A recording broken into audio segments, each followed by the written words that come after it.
இறை இயேசுவில் பிரியமானவர்களே, இன்றைய நற்செய்தி வாசகமானது புனித லூகாஸ் எழுதிய நற்செய்தி அதிகாரம் 24 இறை வார்த்தைகள் 35 முதல் 48 முடிய.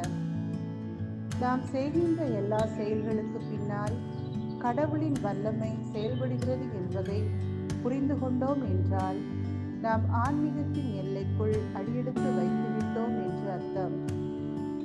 கால் ஊனமுற்றோரை தாங்கள் நடக்க செய்தது தங்களது சொந்த வல்லமையாலோ தனிப்பட்ட முயற்சியாலோ அல்ல, மாறாக இறைவனின் அருண்கொடையாலேயே என்பதை பேதுருவும் யோவானும் எருசலேம் வாழ் மக்களுக்கு எடுத்துரைத்தனர்.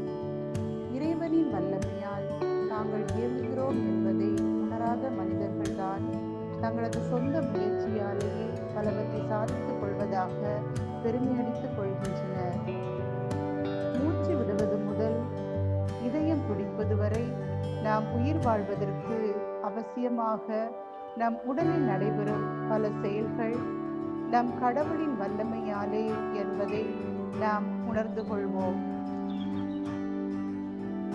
மூடப்பட்டிருந்த கதவுகளுக்கு உள்ளாக ஊடுருவி நுழைந்த இயேசுவின் மாட்சியுடைய உடலை கண்டு, இயேசு உயிருடன் நிற்பதை கண்டு சீடர்கள் அதிர்ந்து போனார்கள். ஆவியை காண்பதாக நினைத்தவர்களுக்கு ஆண்டவர் தைரியமூட்டுகின்றார்.